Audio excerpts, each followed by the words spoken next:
Hey guys, in this quick tutorial, I'm going to show you how you can tag everyone in a Facebook group. The steps are really simple and easy, so let's get started. First, you need to open your Facebook app.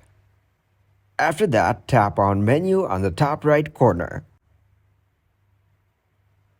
From here, you need to tap on Groups. After that, you'll get to see all the posts from groups available for you. So tap on Your Groups from the top bar. Here you'll get to see all of your groups. So tap on the group where you want to tag everyone. I'll tap on this group. From here, tap on Write Something and start creating a post. To show you guys, I'll create a random post.